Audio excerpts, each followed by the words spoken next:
प्रभु तेरी वाणी जीवन की रोटी, नैनों की ज्योति अंधेरा मिटाती।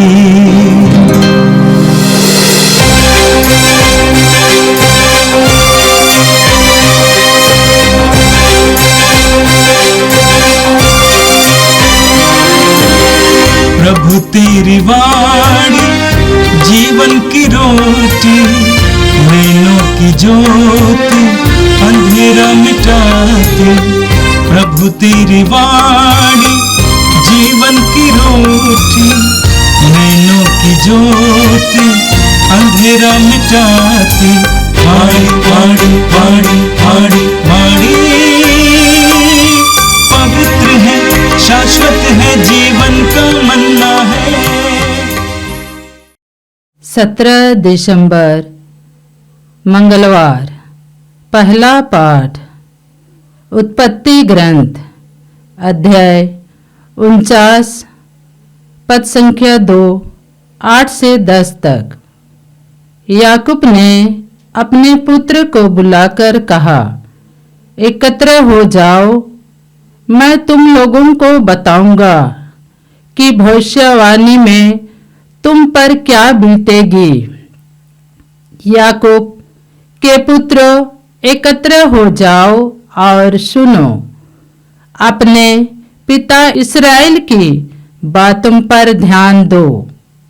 हे यहूदा, तुम्हारे भाई तुम्हारी प्रशंसा करेंगे, तुम्हारा हाथ शत्रुओं की गर्दन दबोच लेगा और तुम्हारे पिता के पुत्र तुम्हें दंडवत करेंगे। यहूदा युवा सिंह की सदृश है। पुत्र, तुम शिकार कर लौटे हो, वह सिंह पशुराज की तरह झुककर बैठा है। उसे उत्तेजित करने का साहस कौन करेगा। राज्याधिकार यहूदा के पास से तब तक नहीं जाएगा, राजदंड उसके वंश के पास तब तक रहेगा जब तक उस पर अधिकार रखने वाला ना आए। सभी राष्ट्र उसकी अधीनता स्वीकार करेंगे। यह प्रभु की वाणी है। संत मत्ती के अनुसार पवित्र सुसमाचार अध्याय 1 वाक्य संख्या 1 से लेकर 17 तक। इब्राहिम के संतान दाऊद के पुत्र ईसा मसीह की वंशावली। इब्राहिम से इसहाक उत्पन्न हुआ, इसहाक से याकूब, याकूब से यूदस और उसके भाई, यूदस और थामार से फारेस और जारा उत्पन्न हुए।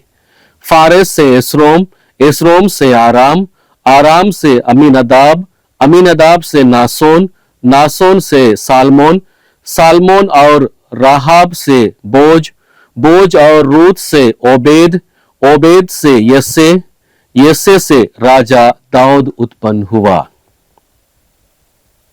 दाऊद और उरिया की विधवा से सुलेमान उत्पन्न हुआ।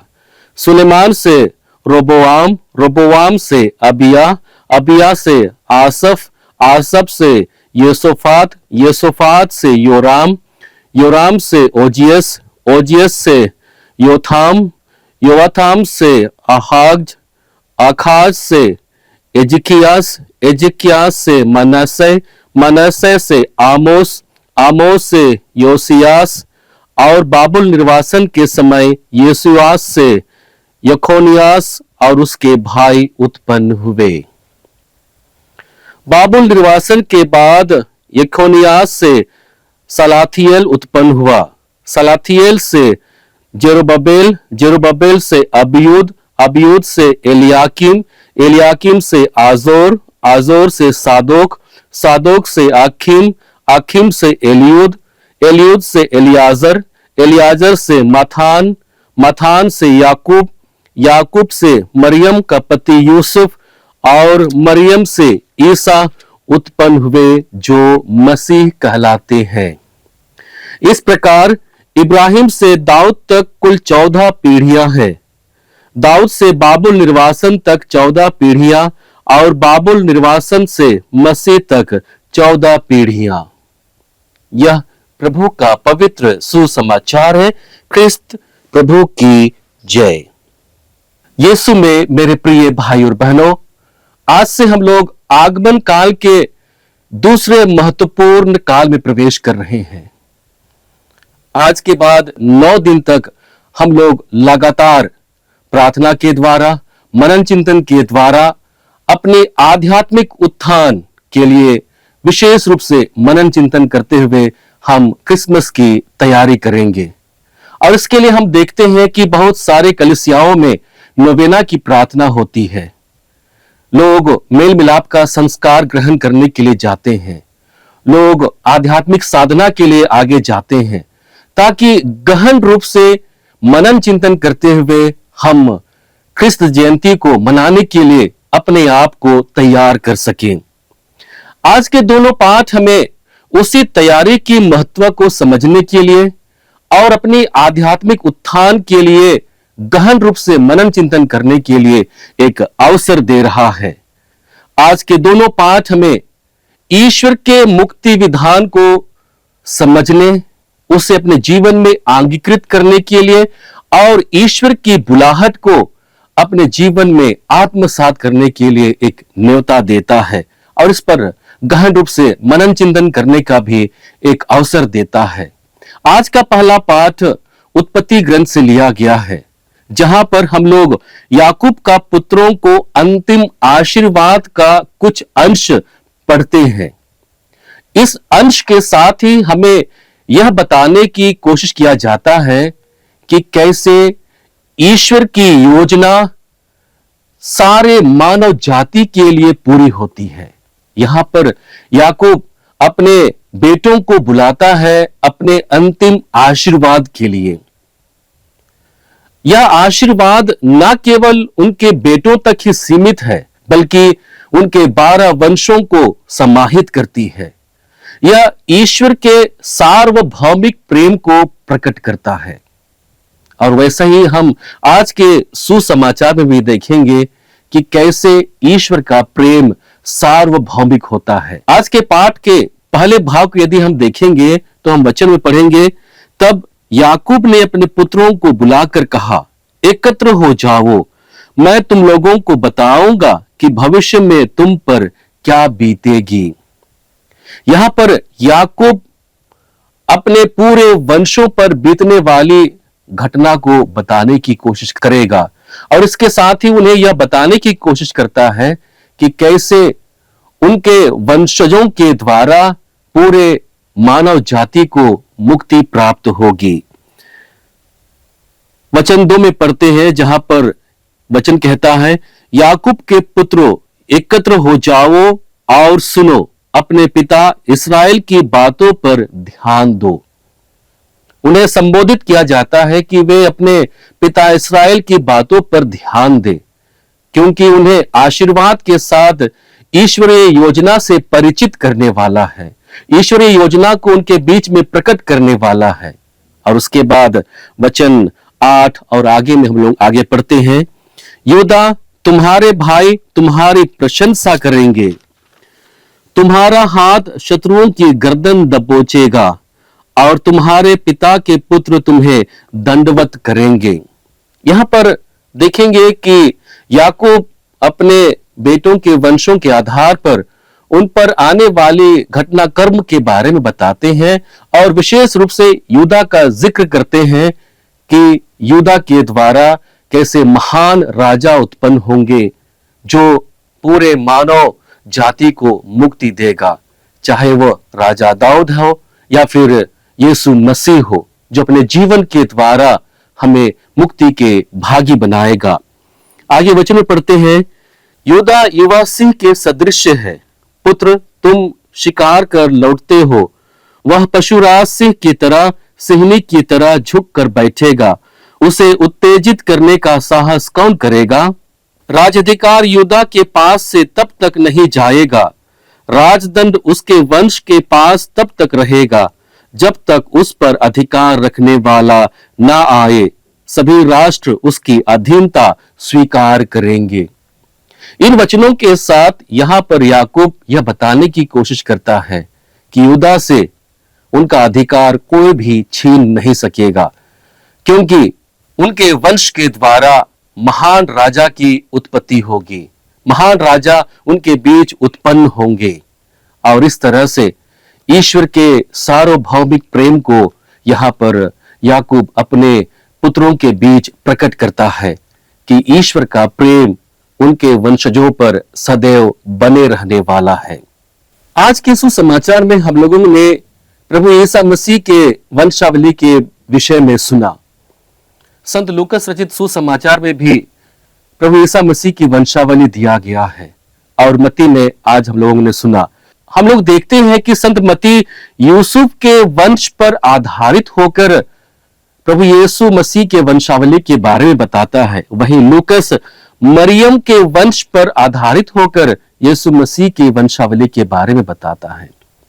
आज के सुसमाचार को यदि हम गौर से देखेंगे तो सबसे पहले हमें ईश्वर के सार्वभौमिक प्रेम को समझने का एक अवसर मिलता है। हम देखते हैं कि यहां 14-14 करके 3 वंशावली प्रस्तुत किए गए हैं। यह संभवतः कालक्रम को दिखाने के लिए नहीं, बल्कि ईश्वर के मुक्ति विधान को प्रकट करने के लिए बाइबल में इन वचनों को रखा गया है। इसका यह प्रमाण नहीं है कि जितनों का यहां पर नाम दिया गया है वे घटनाक्रम में लगातार आते हैं। यहां पर महत्व इस बात को दिया जाता है कि कैसे ईश्वर मनुष्य को अपने मुक्ति विधान के भागी बनाता है और उस मुक्ति विधान को पूरा भी करता है। सबसे महत्वपूर्ण बात है कि ईश्वर मुक्ति के इतिहास को पूर्ण करने के लिए मनुष्यों को अपना सहभागी बनाता है। यहां पर ईश्वर को मनुष्य का साथ मांगना या उनकी सहायता मांगने की कोई आवश्यकता नहीं थी। ईश्वर अपनी ओर से उस मुक्ति विधान को संपन्न करने में सक्षम रखता है। वह इतना शक्तिशाली है कि वह स्वयं पूरे मानव जाति को पाप मुक्त करके मुक्ति के भागी बना सकता है। लेकिन यहां पर ईश्वर मनुष्यों को अपना सहभागी बनाता है कि जिस विधान को ईश्वर ने हमारे जन्म से पहले, हमारे बनने से पहले बनाया है, उस विधान को पूरा करने में हम भी उसके सहभागी बने। हमें यह एक अवसर प्रभु देते हैं कि उस मुक्ति विधान को प्राप्त करने में हम अपना सहयोग ईश्वर के लिए दें। दूसरी महत्वपूर्ण बात है कि ईश्वर समाज के हर वर्ग को मुक्ति विधान के भागी बनाता है। हम लोग आज के सुसमाचार में देखते हैं कि प्रभु यीशु मसीह की वंशावली में समाज के हर एक वर्ग को प्रकट किया गया है, उनको लिया गया है, चाहे वह स्त्री हो या पुरुष, चाहे वह गरीब हो या धनी, चाहे वह न्याय व्यक्ति हो या फिर अन्याय व्यक्ति, चाहे वह बड़ा हो या छोटा। ईश्वर के मुक्ति विधान के लिए सब कोई बराबरी का हकदार होता है। और इसी बात को यहां पर वंशावली में संत मत्ती प्रकट करने की कोशिश करता है कि ईश्वर के मुक्ति विधान के लिए हर एक व्यक्ति का अहम योगदान होता है।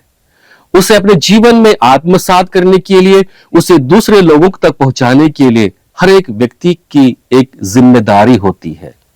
यहां पर 3 महिलाओं का नाम भी लिया जाता है। यहां पर ऐसे ऐसे लोगों का भी नाम है जो पापी थे, भले इंसान थे, अच्छे व्यक्तित्व वाले इंसान थे और खराब व्यक्तित्व वाले भी इंसान थे। यहां पर अन्यायी व्यक्ति भी है, न्यायी व्यक्ति भी है। पूरे समुदाय को यहां पर ईश्वर उस मुक्ति विधान को प्रकट करने के लिए उनका प्रयोग करता है। हम संत मत्ती रचित सुसमाचार अध्याय 5 वाक्य संख्या 45 में पढ़ते हैं, जहां पर यीशु मसीह कहते हैं, इस तरह तुम स्वर्गिक पिता की संतान बन जाओगे, क्योंकि वह भले और बुरे दोनों पर अपना सूर्य उगाता तथा धर्मी अधर्मी दोनों पर अपना पानी बरसाता है। इस कथन के साथ प्रभु यीशु यह सिद्ध करता है कि ईश्वर की दृष्टि में सभी मूल्यवान हैं। इस धरती पर हर एक व्यक्ति, चाहे वह धर्मी हो या अधर्मी, चाहे वह गरीब हो या फिर धनी, ये कोई मायने नहीं रखता है। ईश्वर की दृष्टिकोण में हर एक मनुष्य समान होता है। उसका उदाहरण यहां पर संत मत्ती के सुसमाचार अध्याय 5 वाक्य संख्या 45 में मिलता है, जहां पर प्रभु कहते हैं कि जब ईश्वर सूर्य उगाता है तो वह किसी की अवहेलना नहीं करता है, वह किसी को तुच्छ नहीं मानता है। चाहे वह गरीब हो या धनी, दोनों पर बराबर बरसाता है, बराबर रूप से प्रकट करता है। उसी प्रकार पानी भी दोनों पर, चाहे वह धर्मी हो या अधर्मी, दोनों पर बराबर बरसाता है। प्रभु यह नहीं कहते हैं कि जो धनी लोग हैं उन पर ज्यादा बरसेगा, जो धर्मी लोग हैं उन पर पानी ज्यादा आएगा, और जो विधर्मी है, जो पापी है, उन पर पानी नहीं बरसेगा। ईश्वर किसी भी प्रकार से पक्षपात नहीं करते हैं। ईश्वर की दृष्टि में हम सभी मूल्यवान हैं, और यही है ईश्वर के प्रेम की सार्वभौमिकता, जहां पर हर एक इंसान महत्वपूर्ण होता है, ईश्वर की दृष्टि में महत्व रखता है। और इन्हीं वचनों के साथ आज हमें विशेष रूप से यह आह्वान किया जाता है कि हम कैसे उस मुक्ति विधान के सहभागी बन सकते हैं। आज हमें मालूम है अपने व्यक्तिगत जीवन के बारे में, अपने आध्यात्मिक जीवन के बारे में, अपने कलीसियाई जीवन के बारे में, इन सब को जानते और समझते हुए हम कैसे उस मुक्ति विधान के भागी बन सकते हैं, इस पर आज हमें गहन रूप से मनन चिंतन करने की आवश्यकता है। और इसलिए कलीसिया हमें विशेष रूप से आज के बाद जितने भी पाठ आएंगे, उन पाठों के द्वारा एक ऐसे आध्यात्मिक यात्रा की ओर लेकर के जाता है, जहां पर हम अपने आप पर केंद्रित होकर वचनों की मदद से गहन रूप से मनन चिंतन करते हुए हम अपने आप की आध्यात्मिक तैयारी करें, ताकि हम प्रभु के उस मुक्ति विधान को इस जीवन में चख सके, उस आनंद को प्राप्त कर सके जिस आनंद को वह हमें देने के लिए तैयार रहते हैं, और उसी आनंद के भागी बनते हुए हम प्रेरित कार्य कर सके, अपने जीवन में अधिक से अधिक लोगों को हम प्रभु के प्रेम को प्रकट कर सके। यही हमारे लिए महत्वपूर्ण कार्य है जिसे हमें अपने जीवन में करना है। और यह कार्य हम तभी संपन्न कर सकते हैं जब हम अपने आप को अच्छे रूप में तैयार करते हुए प्रभु के प्रेम को हम अपने जीवन में महसूस कर सके। आइए हम प्रभु से प्रार्थना करें कि इस आगमन काल में जो दिन बचे हुए हैं, हम विशेष रूप से वचनों के माध्यम से, अपने मनन चिंतन के माध्यम से हम गहन रूप से तैयारी में लग जाएं, ताकि हम योग्य रीति से जन्मोत्सव को मना सके। आइए हम इस वरदान के लिए प्रभु से प्रार्थना करें। हे सर्वशक्तिमान पिता परमेश्वर, हम धन्यवाद देते हैं पिता तेरे अकथनीय प्रेम के लिए, वह प्रेम जो हमारे अपने वास्तविक स्थिति से ऊपर उठने के लिए लगातार मदद करता है, बल देता है। उस प्रेम के लिए पिता जो किसी भी प्रकार से हमें एक दूसरे से भिन्न नहीं रखता है, उस प्रेम के लिए पिता जो सदैव हमारे लिए तू देने पर तत्पर रहता है। प्रभु, जिस प्रकार से इस पवित्र काल में हम अपने आप को वचन के माध्यम से तैयार कर रहे हैं, हमें अनुग्रह और कृपा दे पिता, हमें पवित्र आत्मा की उजियाला प्रदान कर, ताकि हम अपने आध्यात्मिक उत्थान के लिए अपने आप को सघन रूप से तैयार कर सके, तेरे वचनों पर मनन चिंतन करते हुए, तेरी योजनाओं को अपने जीवन में अंगीकृत करते हुए, ताकि हम तेरे पुत्र के जन्मोत्सव की तैयारी अच्छी तरह कर सके, और उनकी तैयारी में जो भी कमी रह गई है उसे हम समय अनुसार पूरा कर सके, और तेरे प्रेम को, तेरे कृपा को हम अपने जीवन में महसूस कर सके। पिता, आज के वचन को सुनने वाले हर एक लोगों को अपने सानिध्य में रखना, अपनी कृपा में बनाए रखना, ताकि जैसे वे अपने जीवन में, अपने परिवार में, अपनी कलीसिया में तैयारी कर रहे हैं, उस तैयारी को वे बखूबी कर सके, अच्छी तरह से कर सके, और तेरे कृपा के अधिकारी बनते हुए अधिक से अधिक लोगों तक उस आनंद को बांटने में सक्षम बन सके। हम यह प्रार्थना करते हैं हमारे प्रभु क्रिस्त के द्वारा, आमीन। प्रभु तेरी वाणी जीवन की रोटी, नैनों की ज्योति अंधेरा मिटाती, माड़ी माड़ी माड़ी माड़ी माड़ी